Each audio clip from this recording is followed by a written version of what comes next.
Magandang tanghali po. Oras na para sa maiinit na balita.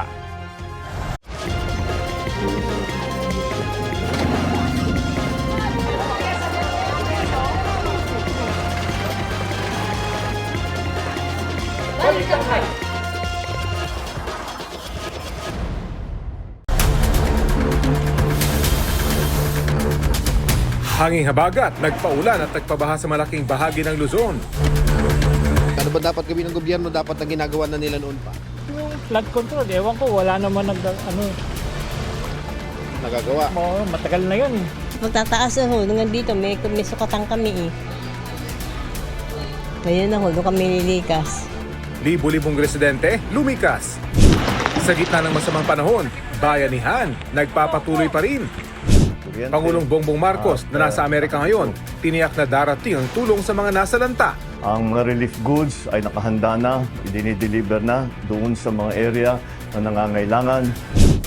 At ang latest sa lagay ng panahon at sa dalawang low pressure area sa loob ng Philippine Area of Responsibility, tutukan.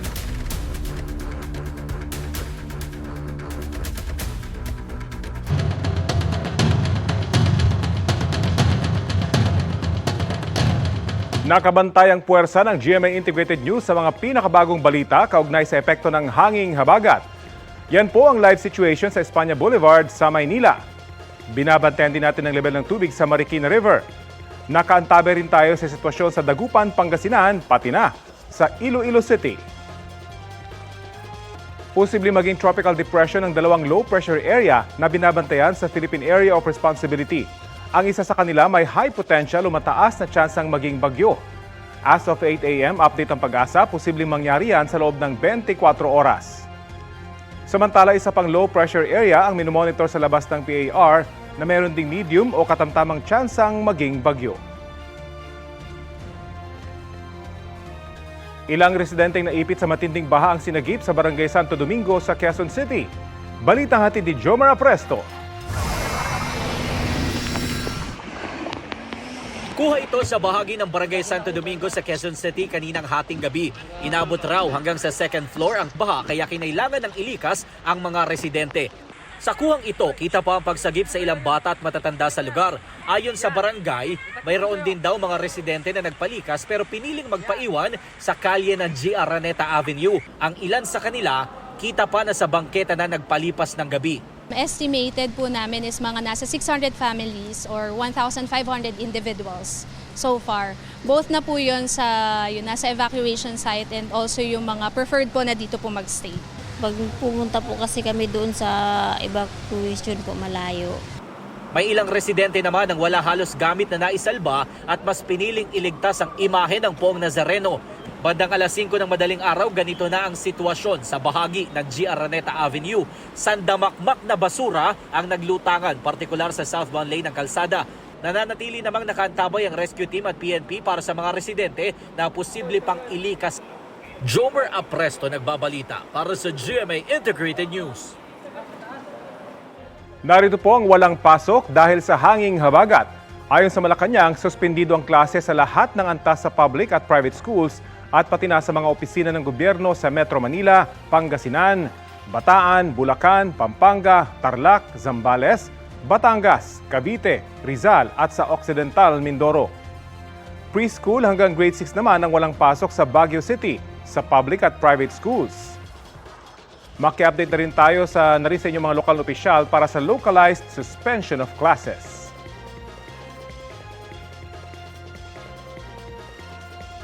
Ramdam din ang epekto ng masamang panahon sa Pampanga, kabilang dyan ang Macabebe at Minalin na nalubog sa baha ang ilang lugar. Balitang hatid ni Nico Wahe. Sa gitna ng dilim, kasabay ng malakas na ulan na may kasamang kulog at kidlat, binaybay namin ang kalsadang ito na mistulan ng ilog sa Macabebe, Pampanga. Iyan ay para marating ang barangay sa Plad David, ang pinakalubog na barangay sa Macabebe. Mga kapuso, pasado alas 8 na ng gabi at sakay tayo ng bangka na walang katig at papasok tayo doon sa barangay sa Plad David na ang pinakabahaang lugar dito sa Barangay Macabebe. Ayon sa MDRRMO, nasa bandang baywang na yung tubig dito sa barangay sa Plad David. at titingnan natin ang sitwasyon nila na ayon sa kanilang kapitan, ang tubig sa kanilang barangay, lalo na sa kalsada, ay tumatagal ng hanggang 1 taon. Ang mga residente sawa na raw sa ganitong sitwasyon. Sobrang hirap po yung mga namin, puro alipungan na. Si Casey, safety ng mga anak ang inuna matapos pumasok na ng tubig sa kanilang bahay. Lilipat po kami kay nanay. Lubog po, wala na kaming matulugan. Ayon sa kapitan ng barangay, noong January 9 pa huling nawalan ng tubig sa kanilang barangay. Yung tubig namin dito sa daan namin, mag-1 taon na yan eh. Nadadagdagan na lang. Pag umulan na ganyan, pag may bagyo, lumalaki. Sa amin pumupunta yung tubig. Sa ngayon, 8 pamilya na ang inilikas nila. Maraming residente ang piniling manatili na lang sa bahay dahil sanay na. Sa katabing barangay Takasan, na una na naming pinuntahan, baha rin. Nakabangka na ang ilang residente. Pinasok na rin ng tubig ang ilang bahay. Pero marami sa mga residente ay hindi na lumilikas. Sanay na po kami sa ganito. Ayun po, nagtataas na mga gamit. May ilang residente naman inunang asikasuhin ng kabuhayan, gaya ni Eddie. Yung mga pispan na lang ang nilalambatan. Nilalambatan kasi Lumalabas yung mga pakawalang tilapia at saka ipon. Ang ibang tilapia, inuwi na lang nila para may maulam. Unang-una po, we are outlying town po, no? Sa coastal town po kami ng Pampanga, kasama po namin itong bayan ng Masantol at Sasmuan. So, kami po ang pagsakan ng tubig from the Pampanga River Basin, using the Pampanga River as the main drainage, no? Papuntang dagat. Sanay na raw ang mga taga rito, kaya hindi lahat gustong lumilikas. 71 individual ang piniling lumikas sa ngayon. Pero handa raw ang LGU sakaling may kailangang ilikas. Sa barangay Santa Maria sa bayan ng Minalin, lubog na ang kalsada. Maging ang elementary school ng Santa Maria, binaha na rin. Ang barangay San Isidro, hanggang tuhod na rin ang tubig. May ilang bahay nga na pinasok na rin. Nico Wahe, nagbabalita para sa GMA Integrated News. Update po tayo sa hanging habagat at 2 low pressure area sa loob ng Philippine Area of Responsibility. Kausapin natin si Pag-asa Weather Specialist Ana Cloren Horda. Magandang umaga at welcome po muli sa Balitang Hali. Magandang umaga po, Sir Rafi. Gandit po sa ating mga taga-subaybay. Opo, ano po mga senaryo yung posibleng mangyari lalo't 2 yung low pressure area sa Philippine Area of Responsibility?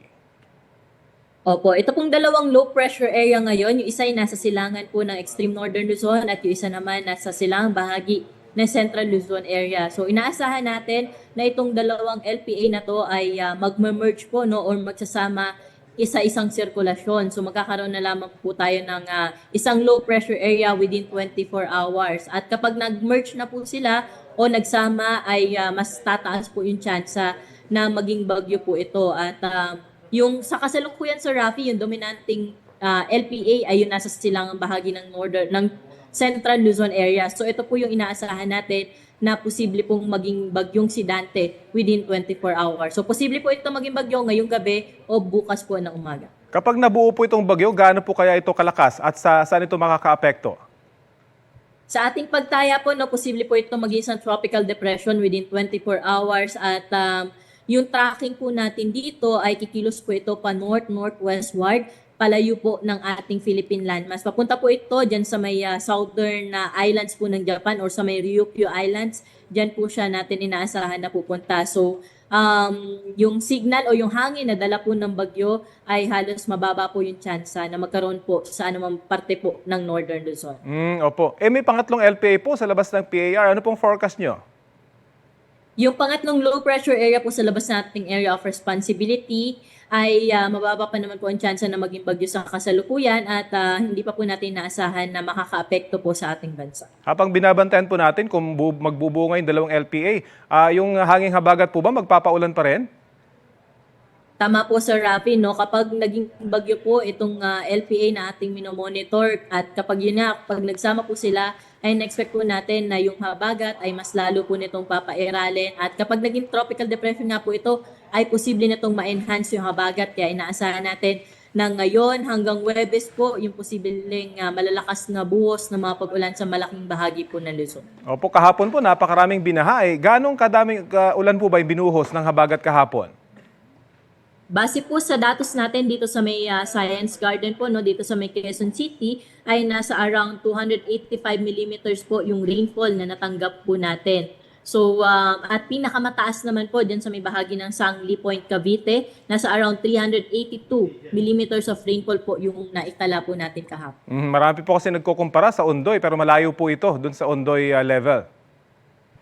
Opo, tama po kayo, Sir Rafi. No? Si Ondoy po kasi within 6 hours po ay nakatanggap na po to ng more than 300 millimeters of rainfall po. At yung, kung kukumpara naman po natin to kay dating bagyong si Karina o yung last year po, no, ay in 18 hours naka-receive po tayo ng more than 300 millimeters of rainfall. So malayo po ito kay Ondoy, pati na rin po kay Karina po nung nakaraang taon. Gayun pa man, kailangan pa rin po mag-ingat dahil nagbago na rin yung topography ng maraming lugar sa atin. Sa mga lugar po kaya posibleng direktang makaranas ng malakas at malawakang pag-ulan pa? Opo, Sir Rafi. So ngayong araw hanggang bukas po, concentrated pa rin dito sa may Southern Luzon area. So kasama po ang Metro Manila, Calabarzon, Mimaropa, lalo na po sa Occidental Mindoro, inaasahan po natin yung malakas na buhos ng mga pag-ulan. Lalo na rin po sa may Zambales, Bataan, and other areas po na Central Luzon ay may mga pag-ulan din po tayo inaasahan, pati na rin po sa may Bicol region area. So kaya po, pinag-iingat po natin yung ating mga kababayan dahil posibleng peak po ng mga pag-ulan natin ay Wednesday at Thursday. At pagdating po ng Friday, na mag-shift sa Northern Luzon area, lalo na po sa Ilocos region, yung malalakas na buhos ng mga pag-ulan. Kaya kahit ngayon na medyo halos light pa lang po yung ulan natin dyan, ay pinaghahandaan natin sila. Dahil pagdating po ng Friday, posible mas malakas na bugso ng mga pag-ulan. Yun naasahan natin sa Northern Luzon area, lalo na po sa may Pangasinan, La Union. Kaya po, ingat po sa ating mga kababayan. Mahalaga po ma-emphasize sa bukas pa at sa mga makalawa yung peak ng ulan. So talagang marami pa po ulang tayo matatanggap. Yes, tama po, Sir Rafi. So hanggang Huwebes po, kung dito po tayo sa Metro Manila and nearby areas, Calabarzon, Central Luzon, Mimaropa, ay hanggang Huwebes po yung naasahan natin na meron po tayong bugso-bugso na malakas na mga pag-ulan. Maraming salamat po sa oras na binahagi niyo po sa Balitang Hali. Salamat po, magandang umaga. Pag-asa Weather Specialist Ana Cloren Horda. Update naman tayo sa Espanya Boulevard sa Maynila na karaniwang binabaha kapag maulan. May ulat on the spot si Marisol Abduraman. Marisol, kumusta dyan? Alam mo Rafi, yan nga sanang sasabihin ko, pabago-bagong panahon, may climate change siya, pero eto talagang Espanya, Rafi, ang ikangay masasabi nating suki na ata sa baha tuwing masamang panahon. Sa katunayan, Rafi, nandito tayo kahapon at hanggang ngayon, walang pagbabago sa sitwasyon na nanatiling baha dito sa area. Bagamat, sabi ng mga taga-DPWH na magdamag na nagbantay dito, kung ikukumpara kaninang umaga, yung nakikita nyo yan sa ating likuran, mas mababa ng araw po yan dahil medyo humupa na ng bahagya. Pero ganun pa man, mataas pa rin ang baha dito sa Espanya ayon sa mga taga-DPWH na nagbabantay pa rin dito sa area. Bumaha ito, Rafi, nung nagsimula nga na manalasa ang bagyong Krising. As of 10:20 a.m. kanina, nasa 20 cm ang taas ng baha dito sa ating kinaroroonan. Mas mataas syempre sa gawing gitna ng kalsada kung saan may mga nag-swimming na mga bata. Kaya mangilan-ngilan na lamang ang sasakyan ng mga dumaraan. Kadalasan kung hindi mga truck o bus ay ang mga pick-up o yung mga 4x4 at malalakas ang loob na talagang nangas na sumuong sa baha.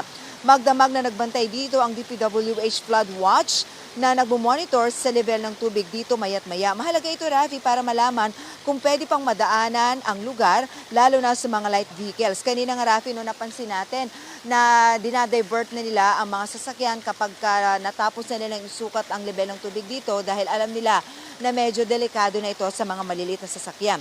Samantala, sa 10 a.m. kanina, meron ng 22 evacuation sites sa Manila at meron na ring 842 na pamilya na inilikas dito sa lungsod ng Maynila. Halos lahat na rin ang kalsada dito sa lungsod ay baha. Merong hindi na madaanan ng mga maliliit na sasakyan, gaya na lamang dito sa Espanya area, merong sa Blumentritt, De La Fuente at iba pa. Rafi, hindi lang masyado siguro makikita dito sa ating background dahil lumilim lang tayo dito sa tulay, pero patuloy tayo nakakaranas dito ng katamtaman, hindi naman ganun kalakas ang ulan. Ito yung pinangangambahan ng mga nagbabantay at mga residente dito dahil kahit humuhupa ng bahagi ang tubig ay hindi talaga ito totally nawawala, Rafi, dahil tuloy-tuloy pa rin ang buhos ng ulan. So patuloy pa rin silang magbabantay dito at nakikita natin may mga mangilang-gilang sasakay na rin na hindi na rin talaga nangahas ika nga na sumubok na dumaan dito sa Espanya dahil syempre mula dito sa ating location, mas malalim pa sa gawing gitna doon. Kaya ayun, kung makikita ninyo, in an ordinary day, talagang alam naman natin na napaka-traffic dito. Pero ngayon, bihira ang mga dumadaan na sasakyan. Rafi.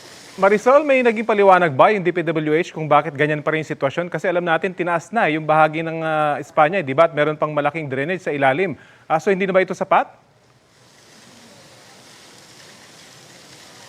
Unfortunately, Rafi, wala silang naibigay na paliwanag. Well, we understand, Rafi, kasi they're not the persons in authority ka nga na authorized na magsalita ba sa ganung bagay. Kaya ang ginawa lang nila, para kahit paano mamitigate ang sitwasyon dito na hindi lumala, mayat maya rin silang nag-iikot traffic kasi kasama sa kanilang binabantayan dito bukod sa nagbabantay sila ng level ng tubig. Pag may mga basurang palutang-lutang na maaaring makabara sa mga drainage, agad nilang dinadampot yan at tinatanggal sa area para kahit paano kapag kaganitong medyo mahinang ulan ay humuhupa ang tubig dito, Rafi. May mga stranded pa bang commuters dyan, Marisol? Rafi, wala naman so far, no? Although kanina, nung dumating dito kanina tayo maaga, may mga ilan na naglakad na lang kasi bihira na rin ang mga dumadaan na jeep dito, Rafi. So may mga mangilan-gilan tayong kababayan kanina, actually even hanggang sa mga oras ito, na naglalakad na lamang dito sa area kasi walang nadaan masyadong mga pampaserong jeep, Rafi. Kung meron may yung bus, punuan na rin, Rafi, at bihira na rin, Rafi. Maraming salamat, Marisol Abduraman. Nasa official visit pa rin sa Amerika si Pangulong Bongbong Marcos. Tiniyak niyang nakahanda ang gobyerno ng Pilipinas para tulungan ang mga kababayan nating nasalanta ng masamang panahon. At live mula sa Washington DC sa Amerika, may ulat on the spot si Sandra Aguinaldo. Sandra? Rafi, sa gitna nga ng sunod-sunod na pulong ni Pangulong Bongbong Marcos dito sa Washington DC ay nagmo-monitor din siya doon sa baha na nararanasan sa ilang lugar dyan sa atin. At kanina nga ay nagpalabas siya ng isang recorded video para naman tiyakin doon sa mga nasalanta na parating na ang tulong. Sa gitna ng kanyang mga pulong dito sa Washington DC, naglabas ng isang recorded video si Pangulong Marcos kaugnay sa nararanasang matinding pagbaha sa Metro Manila at ilang karatig na lugar. Anya, parating na ang tulong para sa mga nasalanta. Ang mga relief goods ay nakahanda na, idinideliver na doon sa mga area na nangangailangan. Yung mga medical team, kasabay na rin nung ating mga relief goods. At tinitiyak natin na merong transportasyon. At siyempre, ay tinitiyak natin na may sapat na supply ng tubig, sapat na supply ng kuryente. At lahat ito ay para sa pangangailangan ng mga naging biktima nitong pagbaha at malakas na ulan. May panawagan din siya sa publiko. Pakiusap ko lang po sa inyo ay pakinggan nyo po ang mga sinasabing advisory ng inyong LGU, ng national government at pakisundan lang po para naman matiyak natin na hindi kayo malagay sa alanganin. Nandito kami lagi upang magbigay ng lahat ng serbisyo na kailangan sa harap ng hamon ng climate change. Dito sa Amerika, nagtungo si Marcos sa Pentagon, headquarters ng US Defense Department. Sinalubong siya ni Defense Secretary Pete Hegseth. Ginawaran siya ng Enhanced Honor Cordon, seremonya na ibinibigay ng Defense Department sa mga senior officials na bisita nila, tanda ng pagpapakita ng malaking respeto. Sa meeting ni Hegseth at Marcos, ilan sa nakasama ng Pangulo sina Defense Secretary Gibo Teodoro at National Security Advisor Eduardo Año. Dito muling nagpahayag ng suporta ang Amerika sa modernisasyon ng militar ng Pilipinas. Tiniyak din niya ang commitment ng Amerika sa Mutual Defense Treaty na may probisyon kaugnay sa pag-atake sa puwersa at teritoryo ng dalawang bansa. And the United States is committed to achieving peace through strength and willing to work with all nations who share this desire in the region. We do not seek confrontation, but we are and will be ready and resolute. We're proud to support our mutual economic vitality, including your efforts to modernize your armed forces and collective defense. Nagpasalamat naman si Marcos sa tulong ng Amerika, pati na sa balikatan at iba pang training. Malaking tulong daw sa puwersa ng Pilipinas sa gitna ng mga banta na kinakaharap nito. I believe that our alliance, the United States and the Philippines, have formed a great part in terms of preserving the peace, in terms of preserving the stability of the South China Sea, but I would even go as far as to say in the entire Indo-Pacific region. Rafi, nakamiting naman ni Marcos si U.S. Secretary of State Marco Rubio at isa sa kanilang bigyan diin yung commitment sa deterrence at pag-enforce ng freedom of navigation sa Indo-Pacific. At sa harap nga po ng State Department ay nagrally naman ang grupong migrante. Panawagan nila sa Pangulo na makipagkita sa mga pamilya na mga nakulong at maging yung nakalaya na dahil sa sinasabing mahigpit na immigration policy ni President Trump.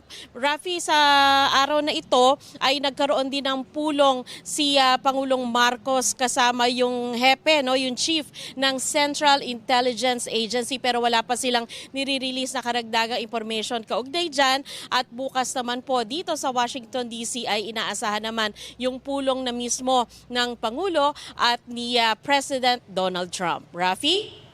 Maraming salamat, Sandra Aguinaldo, live mula sa Washington DC sa Amerika.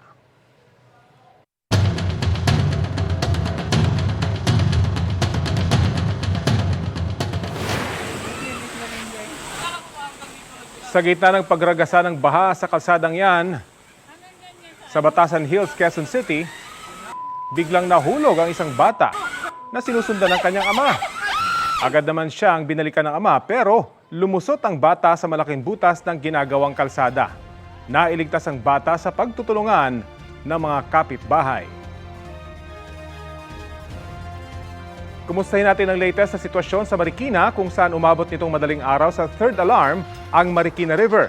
At may ulat on the spot si EJ Gomez. EJ? Rafi, mas humupa na ang water level rito sa Maya Marikina River. Sa mga oras na to, nasa 16.1 meters ang antas ng tubig dito sa ilog. Kanina nag-ikot-ikot tayo sa lungsod at tuloy-tuloy din naman yung paghupa ng baha sa mga apektadong barangay. At sinek din natin yung sitwasyon ng mga evacuees, mga namamasada at iba pang naghahanap buhay kahit na maulan para raw may maiuwi silang kita sa kanilang mga pamilya.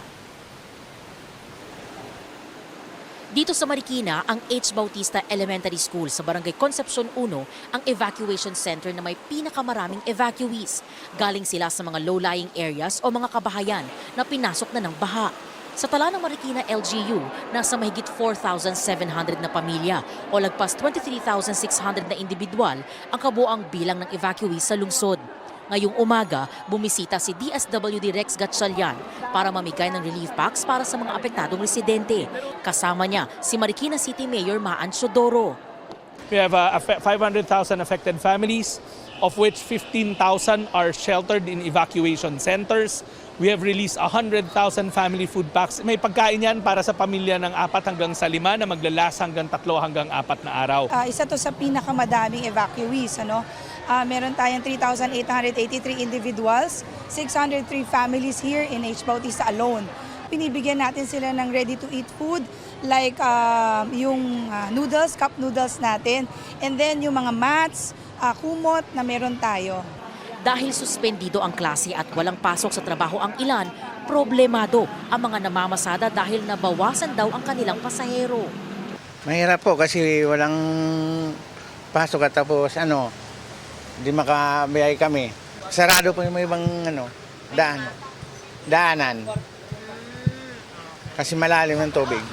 Malaki pa ang epekto kasi walang pasahero tapos halos makaboundary lang. Walang iuwi. Nangangamote rin ang ilang nagtitinda at naghahanap buhay dahil sa kakarampot na kita ngayong maulan. Matumal.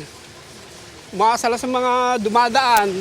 Kung baka sakaling makabenta, okay lang. Kung wala, tsaga-tsaga. Kami nagbakasakali na lang kahit walang kita dahil mahina nga yun dahil bagyo. Yun po. Kung sa bahay lang, walang mangyayari.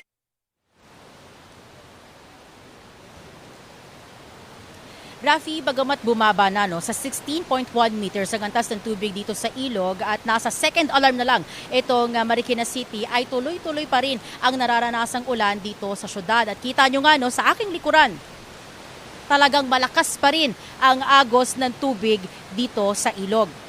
Samantala, kanina, nagsimula na po yung paglilinis ng Marikina LGU ng putik po dito sa Maya River Park matapos ngang magsimula rin naman na humupa yung baha. At ayon sa kanila, sa mga susunod na oras ay posible na raw na maging passable sa mga motorista. Unang-una, yung Bayan Access Road dyan lang po sa ating bandang unahan at ito pong bahagi ng kalsada na aming kinatatayuan. Rafi, yan ang latest mula rito sa Marikina City. EJ Gomez para sa GMA Integrated News. Maraming salamat, EJ Gomez. Ito ang GMA Regional TV News. Ramdam din ang epekto ng habagat sa ilang lugar sa Pangasinan. Chris, may mga residente na bang lumikas dyan? Rafi, dito sa Dagupan City, may ilang residente nang nag-evacuate dahil sa masamang panahon. Ang ilang pamilya noong weekend pa lumikas dahil tumaas ang baha. Nanatili ang ilan sa kanila sa Maluwad Elementary School. Dahil sa taas ng baha sa ilang lugar sa lungsod, hindi muna pumasada ang ilang tricycle driver. Ilang negosyo rin ang pansamantalang nagsara. Ayon sa Pangasinan PDRRMO, binaharin ang Lingayen, Mga Tarem, Calasiao, Santa Barbara at Urbis Tondo. Nakamonitor naman ang mga otoridad sa sitwasyon. Siyam naman ang patay ng mabangga na isang truck ang dalawang van sa Aurora Isabela. Sa CCTV footage nakuha nitong Sabado ng madaling araw, kita ang paglihis ng truck papunta sa kabilang lane. Nabangga ng truck ang kasalubong nitong van.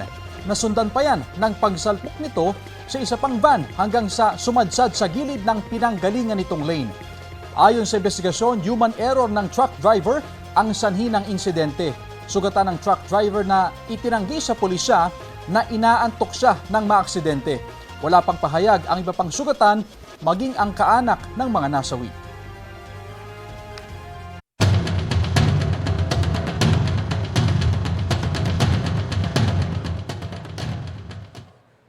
Epekto rin ng mga pag-ulan, umapaw ng ilang dam sa bansa. Rumaragas ang tubig mula sa Upper Wawa Dam na lampas na sa full supply level nito. Pinaalerto ang mga residente sa mabababang lugar sa Rizal, kabilang na ang mga taga San Mateo, Montalban, Taytay at Cainta. Nag-overflow na rin ang Lamesa Dam. Sa datos ng Pag-asa, 80.17 meters ang water level kaninang 8 a.m., lampas sa normal high level na 80.15 meters. Tatlong pangunahing dam rin sa Luzon ang nagpapakawala ngayon ng tubig. Tig-3 gate ang nakabukas sa Ambuklao at Binga sa Benguet, habang isa naman sa Ipo Dam sa Norzagaray, Bulacan. Nadaraanan na ang ilang bahagi ng North Luzon Expressway na hindi nadaanan dahil sa baha kahapon. Ang mainit na balita hatid ni Ivan Mayrina. Mga kapuso, update as of 10:30 in the morning, July 22 dito sa North Luzon Expressway. Nandito pa rin po tayo sa Paso de Blas northbound. Tulad na nakikita ninyo, mabilis na po ang daloy ng trapiko sa mga oras na ito. Yung mga kawani ng NLEX naglilinis na rito dahil kagabi po mula 6:40 ng gabi hanggang pasado hating gabi ay hindi madaanan itong bahagi ito ng NLEX dahil umabot ng lampas sa median barrier na yan ang baha kagabi. 6:40 hanggang pasado alas 12, ibig sabihin po umigit kumulang 6 na oras ay nag-stand still ang NLEX northbound at southbound. Alas 9 kanina nang ma-clear ang mga tumirik na sasakyan, mga nalubog sa baha. Abot daw po ng 30 sasakyan ang mga yan. Sa ngayon po, patuloy ang monitoring ng NLEX. All exits possible, wala na ho tayong baha na portion dito sa North Luzon Expressway. Ingat lamang po sa ating mga motorista dahil tulad na nakikita ninyo, ayan, may malalalim na lubak, bunsod na mga pagbaha simula kagabi. Ingat lang po tayo sa ating biyahe dito sa NLEX. Ivan Mayrina nagbabalita para sa GMA Integrated News. Kaugnay po sa pagpapaabot ng tulong sa mga naapektuhan ng kabi-kabilang pag-ulan at pagbaha, kausapin natin si DSWD Secretary Rex Gatchalian. Magandang umaga at welcome po sa Balitang Hali. Magandang umaga, Rafi. Magandang umaga sa inyong mga nanonood at nakikinig. Thank you for having me. Opo, saan pong mga lugar ang tinututukan ngayon ng DSWD sa isinasagawang relief operations? Actually, Rafi, wide yung area kasi natin. Alam nyo naman na yung habagat napakalaki ng naapektuhan. At ang tinitignan natin pa rin ay NCR, Metro Manila, Central Luzon, pati rin ang Southern Tagalog. Meron rin tayong affected area sa Mimaropa, pati na rin sa Negros Occidental. Siyempre, hindi rin natin binibitawan yung northern areas natin na naapektuhan ng krising at naapektuhan rin itong habagat. So medyo wide scale siya, Rafi. Pero at this point, meron tayo kulang-kulang na 500 na evacuation centers nationwide. At ang laman yan, 14,190 na mga evacuees. Yung bilang na binanggit po ninyo, ito po yung nahatiran na ng tulong at ilan pa po yung nangangailangan ng tulong mula sa inyo? Ito yung mga nakatira sa loob ng evacuation center. Ang nakatira na natin ng tulong, kulang-kulang 100,000 na, 100,000.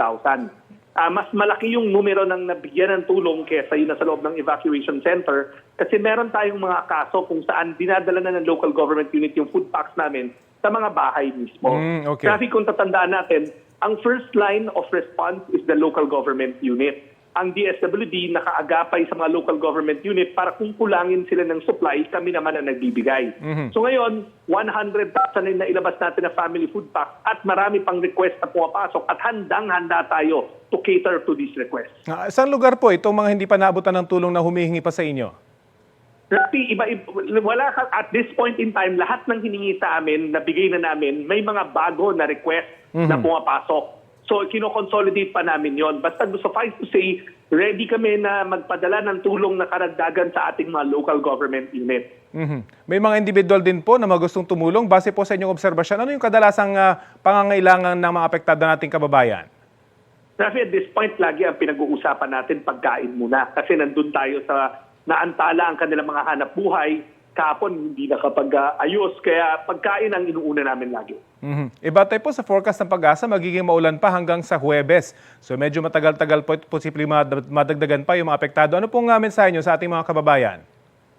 Una, gusto ko malaman ng ating mga kababayan na nanonood at nakikinig na sa utos ng ating Pangulo, Ferdinand R. Marcos Jr., nakahanda ang DSWD. Bago pa kumama itong bagyo na ito, may higit 3 milyon tayo na family food packs na nakakalat sa buong bansa. 1,000 warehouse yan na nakakalat sa buong bansa.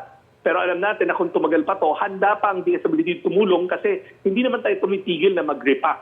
Fully automated ang ating mga repacking center at nakakapag-produce to ng halos 20 to 25,000 kada center. Kaya tuloy-tuloy ang pag-produce natin. Handa ang inyong pamahalang nasyonal na kung umagapay sa mga pangangailangan ng mga apektadong residente. Okay, maraming salamat po, DSWD Secretary Rex Gatchalian. Maraming salamat, Rafi. Magandang hapon.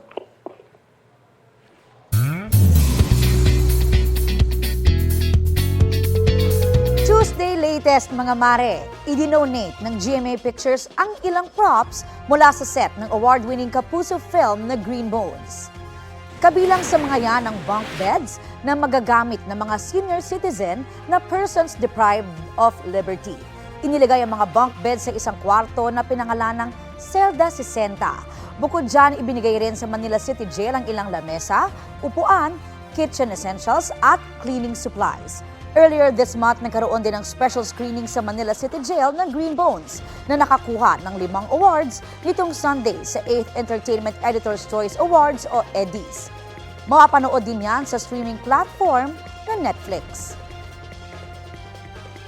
Ito ang GMA Regional TV News. Dito sa Pilipinas, patuloy pa rin ang hagupit ng masamang panahon sa ilang lugar sa Visayas at Mindanao. Sa Bungaw, Tawi-Tawi, mahigit 200 pamilya ang nawalan ng tirahan. Sarah, anong nangyari sa mga bahay nila? Rafi, nasira ang mga bahay nila dahil sa malalaking alon na dulot ng masamang panahon. Sa Barangay Tubig Taba, huli kampa ang halos sabay na pagbagsak ng 2 stilt house. Animoy mga domino na sumunod din ang iba pa. Ganyan din ang nangyari sa mga stilt house sa 3 iba pang bahay. Ayon sa Bungaw MDRRMO, 158 na bahay ang nasira sa buong bayan. 239 na pamilya ang sinagip at lumikas dahil dito.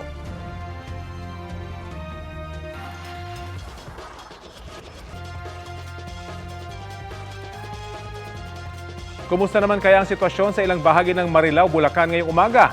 Alamin natin sa mainit na balita hatid ni Jamie Santos. Nandito pa rin po tayo sa bayan ng Marilao, sa lalawigan po ng Bulacan, kung saan nakakaranas pa rin po ng manakanakang mahina hanggang sa malakas na pag-ulan ngayong pong araw. Kung makikita nyo po, baha pa rin po dito po sa kalsadang nasa aking likuran. Meron pong closed van o truck po ito na hindi pa po makausad patungo po dun sa dulo dahil po dun sa dulo mataas pa po yung baha. Bagaman humupa na po o bumaba na rin po yung level ng tubig sa ilog ng Marilao, pero dahil po may patuloy pa rin po ang pag-ulan at nakataas po ang orange rainfall warning sa bayan ng Marilao, pinapanatili pong nakaalerto ang mga residente sa banta muli po ng pag-apaw ng ilog ng Marilao. At yan po ang latest mula rito sa Marilao, Bulacan. Jamie Santos po para sa GMA Integrated News. Mala soulmate in Seoul, South Korea ang eksena ni Miguel Tan Felix at Isabel Ortega. Sa IG post ni Miguel, kita ang solo Valentine's trip niya last year sa tower kung nasaan ang sikat na love locks. Dala niya doon ang padlock na may pangalang Miguelito for Miguel at Maria para kay Isabel. Kung nakasulat lang ang pangalan nila sa lock sa throwback video, magkasama na ngayon ang Isabel sa malaki drama moment. Sabay silang magkabit ng panibagong heart charm. Over tuloy sa kilig ang fans nila.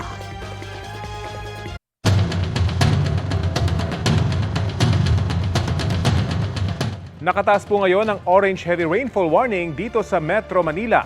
Sa pinakabagong bulletin ng Pag-asa as of 11 a.m., nakataas din ang orange rainfall warning sa Zambales, Bataan, Bulacan, Pampanga, Cavite, Batangas at Rizal. Paalala ng Pag-asa, may banta pa rin ang pagbaha sa mga lugar na yan. Yellow rainfall warning naman sa Tarlac, Nueva Ecija at sa Laguna. Asahan din ang panakanakang malakas na ulan sa probinsya ng Quezon hanggang alas 2 ng hapon. Ito ang GMA Regional TV News. Pinasok na ng baha ang ilang bahay na malapit sa Pantal River dito sa Dagupan City. May ulat on the spot si CJ Turida ng GMA Regional TV. CJ? Standby na sir. Standby na kin. Baba na. Sa Barangay Pantal, Dagupan City, isa sa mga low-lying barangay na binabantayan ng lokal na pamahalaan dahil malapit ito sa Pantal River. Pinasok na ng baha ang bahay ni Cheryl Ramos na nasa gilid ng ilog. First time raw nilang mapasukan ng baha. Itinaas na ang ilan nilang gamit sa loob ng bahay dahil sa baha. Problema niya ngayon kung saan niya dadalhin ang kanyang 6 na anak kung tataas pa ang baha. Handa naman daw silang lumikas kung kinakailangan. Sa kabila ng pag-uulan, tuloy pa rin ang kanilang munting negosyo na pagbebenta ng pinya sa harap ng kanilang bahay. Ang ilang bangkero nangahas bumiyahe kahit pa malakas ang agos ng ilog. Tulad ni Tatay Al na nilimas muna ang naipong tubig ulan sa kanyang bangga bago maghatid ng pasahero. Ang ilang residente tinatanggal ang ilang basurang bumara sa kanal.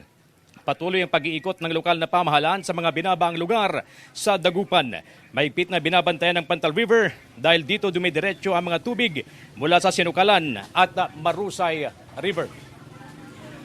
Chris, sa mga oras na ito ay nararanasan ang panakanakang pag-ambon dito sa lungsod ng Dagupan.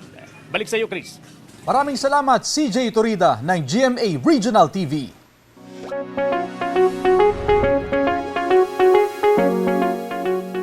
Mga kapuso, isang leptospirosis sa mga sakit na nakukuha tuwing tag-ulan dulot ng paglusong sa baha. Kaya ang Department of Health may mga paalala para maiwasan yan. Payo ng DOH, iwasang lumangoy o lumusong sa maruming tubig o baha. Kung hindi may iwasan, gumamit ng protective equipment tulad ng gloves o bota. Maghugas gamit ang malinis na tubig at sabon kung mababad sa kontaminadong tubig. Mga kapuso, panatilihin din ang kalinisan sa paligid at tamang pagtatapon ng basura para maiwasan ang lalo pang pagdumi ng tubig tuwing binabaha.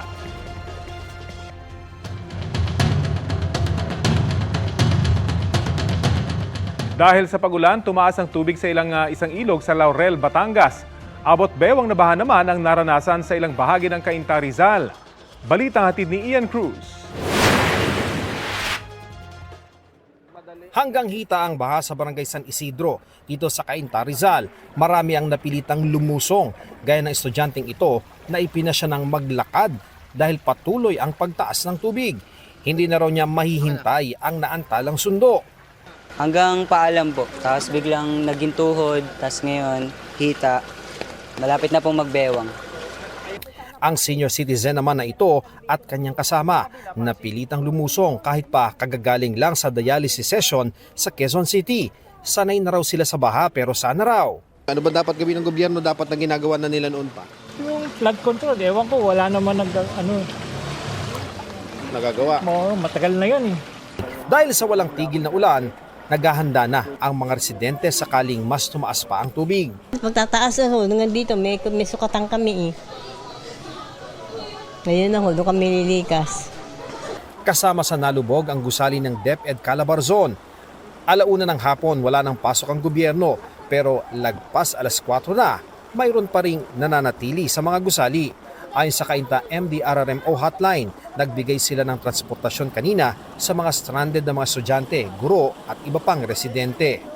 Sa kahabaan ng Felix Avenue, masikip ang daloy ng trapiko. Sa mga gilid ng kalsada, marami kasi ang nakaparadang sasakyan na galing sa mga mabababang komunidad ng Cainta at katabing Pasig City. Sa Vista Verde Subdivision, marami ang napilitang lumusong sa baha. Ayon sa mga tao, hanggang baywang nila ang baha at tumataas pa. Ang iba, nagbangka na palabas ng komunidad. Hanggang baywang po. Hanggang baywang. So talagang kailangan ng magbangka? Opo. Ang iba naman, handang magbayad ng 100 pesos sakay ng pedicab na hinihila ng dalawang lalaki sa baha. Wala na kasing tricycle na bumabiyahe. Kaya ito na lang. Tsaka yung bangka. Ang iba, kasama pa sa mini pool na ginawang bangka ang mga fur babies para makalikas. Pati ang lumang bathtub, ginamit na rin na bangka para makapaghatid ng mga pauwi sa bahay. Apektado rin ang masamang panahon ng Laurel, Batangas. May mga pagkakataong hindi madaanan ng sasakyan ng spillway dahil sa pagtaas ng tubig sa ilog. Ang daanan na sa kabila, kaso nga lang siradin. Sigurado, hindi humapalampas sa mga yan. Antayin na munang humupa para makadaan. Pero ang ilang residente, para lang makauwi, ay napilitang tumawid sa umapaw ng spillway. Medyo malakas lang ang agos, kaya naman. Pero kung sasakyan di kaya. May umapaw ding creek. Umagos din ang tubig na may halong lupa sa kalsada na lumikha ng konting baha. Pero bago pa man mangyari ito, nagsagawa na ng preemptive evacuation ang lokal na pamahalaan. Ian Cruz nagbabalita para sa GMA Integrated News. Kahit binabaha ngayon, tuloy pa rin ang pagdiriwang ng piyesta sa Kawit, Cavite. Yan ay kahit hindi madaanan ng ilang kalsada roon. At may ulat on the spot si John Consulta. John? Rafi, not possible sa maliliit na sasakyan ng ilang kalsada sa Kawit, Cavite. Tanging mga truck, bus at taas pick-up ang nakalulusot sa tuhod hanggang bewang na baha. Kaya ang ilan sa mga kabayan natin walang magawa kundi lumusong sa baha. Sa Barangay Panamitan, umapaw na Rafi ang isang ilog na nagpalala ng sitwasyon. Ang ilan sa mga bahay rito ay pinasok na ng baha mula pa alas 4 na madaling araw kanina. Kaya ang kanilang mga gamit nakapatong na sa mas matataas na lugar. Sa gitna ng aming pag-iikot, Rafi, ay may nakasulubong kami ng isang drum and bugle band na tumugtog sa mga kababayan. Saktong piyesta raw kasi ng Kawit meeting ngayong araw. Sa gitna ng pagbaha at pagbuhos ng ulan, ay di raw sila papaawat na ipagdubang pa ito.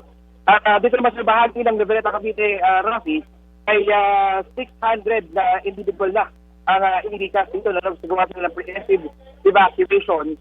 At ayon nga dito kay Mayor Baby Christian Reyes, sinagawa nila itong preemptive evacuation, Rafi, dahil nga dito sa walang tigil na pag-ulan. No? At kanyang kaya sa nakalipas 2 araw, ay pagkatibas na raw ito ng 2 linggong pagbuhos ng ulan.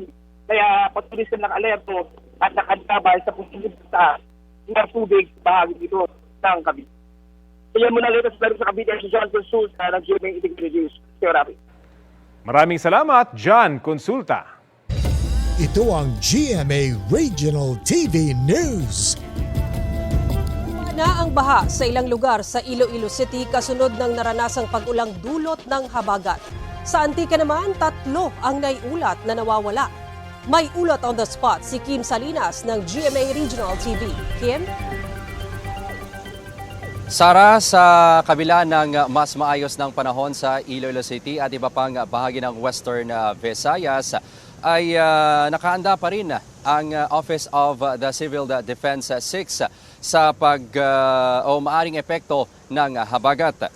Sa sapa na ito sa Barangay Tagbak, Haro, makikita ang ilang metro na ang ibinaba ng level ng tubig kumpara kahapon. May pagkakataon rin na lumalabas na ang araw. Sa kabila nito, patuloy pa rin ang pagbabantay ng mga Local Disaster Risk Reduction and Management Council sa level ng tubig sa mga coastal at flood-prone barangays. Naka-red alert status pa rin ang OCD6 at binabantayan ang dalawang low-pressure area na nasa loob ng Philippine Area of Responsibility na inaasahang magpapalakas ng habagat. Sa pinakahuling tala ng OCD6, umabot na sa mahigit 37,000 pamilya na binubuo ng halos 132,000 na individual ang naapektuhan ng masamang lagay ng panahon. 2,023 na mga individual ang nananatili pa rin sa mga evacuation centers. 3 naman ang naiulat na missing sa probinsya ng Antique, 2 sa bayan ng Sebaste at 1 sa bayan ng Tobias Fournier. May mga naitala ring insidente ng pagkalunod sa Barangay Boulevard sa Molo at Barangay Tagbak sa Haro, Iloilo City. 179 na mga bahay naman ang napinsala. Ang mga apektado ay nabigyan na ng tulong ng OCD at DSWD-6. Sara, bukas balak ng OCD-6 na magpadala ng personnel sa probinsya ng Antique upang magsagawa ng inspeksyon at ma-assess ang maaari pang tulong na maibigay sa probinsya. Sara? Maraming salamat, Kim Salinas ng GMA Regional TV. Sa Barangay Santa Lucia sa Pasig City, may ilang residenteng bumabalik na sa kanilang mga bahay kahit baha pa. Ang mainit na balita hatid ni Tina Panganiban Perez. Kung makikita ninyo sa aking likuran, merong mga tauhan ng Pasig City DRRMO na may tinutulak na parang bangka. May 2 residenteng nakasakay roon. Nirescue raw nila yung 2 kanina at ngayon ay ihahatid na nila pabalik sa kanilang bahay. Babalik yung mga residente kahit ganito pa kalalim yung tubig dito. Dito mga hanggang, makikita ninyo, hanggang tuhod ang tubig. Ito ay nasa Barangay Santa Lucia sa Pasig City. So patuloy po tayo magbabantay rito. Ako po si Tina Panganiban Perez para sa GMA Integrated News. Mga kapuso, bilang tulong sa mga naapektuhan ng hagupit ng habagat, namahagi na po ng relief goods at Kapuso Congee with Egg ang GMA Kapuso Foundation sa 300 pamilya na lumikas sa Barangay Marulas, Valenzuela. Kasunod yan ang pag-apaw ng Lamesa Dam na naging dahilan ng pagtaas ng tubig sa Tulyahan River. Nakapaghatid din tayo ng tulong sa 300 pamilya na nalubog sa baha sa Barangay Katipunan, Quezon City. Papunta na rin po ang team ng GMA Kapuso Foundation sa Balagtas, Bulacan at San Mateo, Rizal upang maghatid ng relief goods katuwang ang NCR Command ng Armed Forces of the Philippines. Sa mga nais magbigay ng tulong, maaaring magdeposito sa bank accounts ng Kapuso Foundation o magpadala po sa Cebuana Luilier. Pwede rin po online via GCash. Maging sa Shopee at sa Lazada Globe Rewards. Pati na rin po sa Metrobank Credit Card. Ito po ang Balitang Hali. Bahagi kami ng mas malaking misyon. Rafi Tima po. Kasama niyo rin po ako, Aubrey Carampel. Para sa mas malawak na paglilingkod sa bayan mula sa GMA Integrated News, ang News Authority ng Filipino.